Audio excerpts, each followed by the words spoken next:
The Vraxian war fleet descended upon Earth on December 24th, their crimson vessels blotting out the winter stars like drops of blood against fresh snow.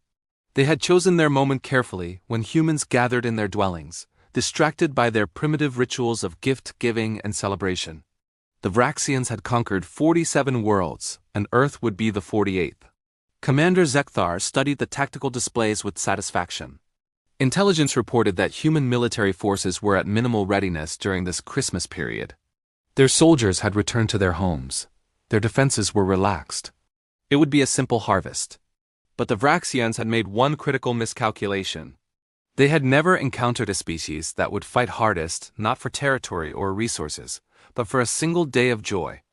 Elara stood in the doorway of the mountain orphanage, watching the red lights descend through the clouds.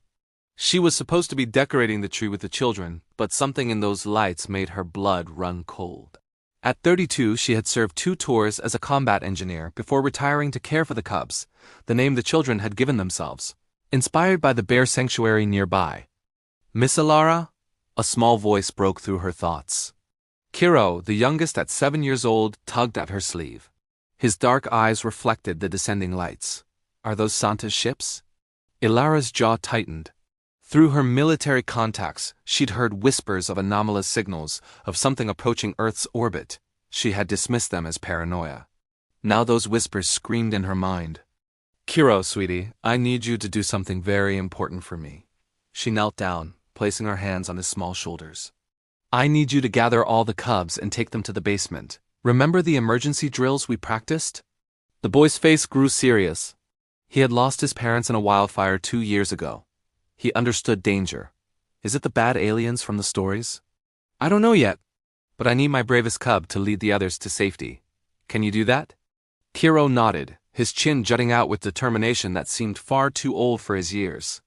As he ran back inside, Elara pulled out her old military comm device. Static greeted her at first, then panicked voices broke through. All major cities under bombardment, requesting immediate evacuation. They're targeting population centers.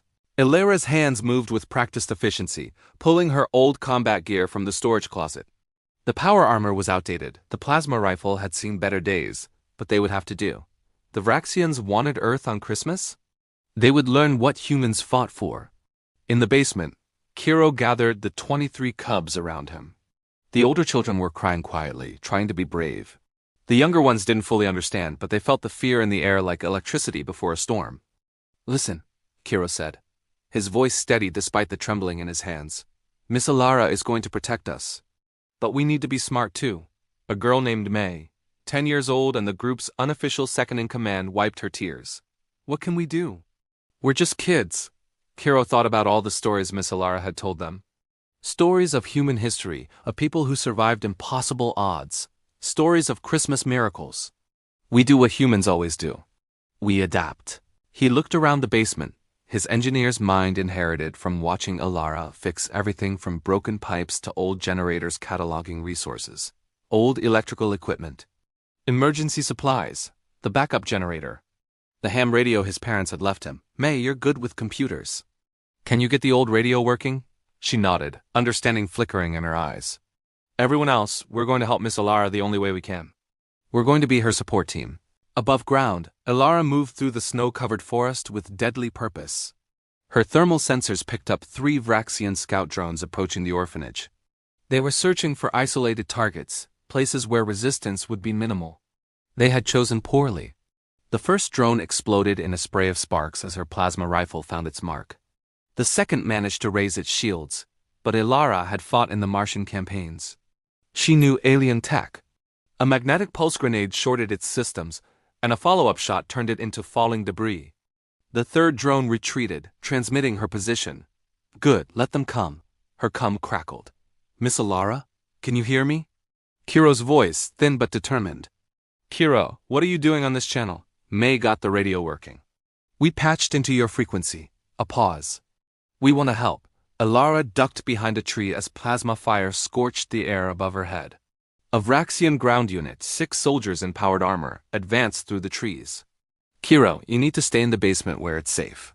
You taught us that being safe isn't enough.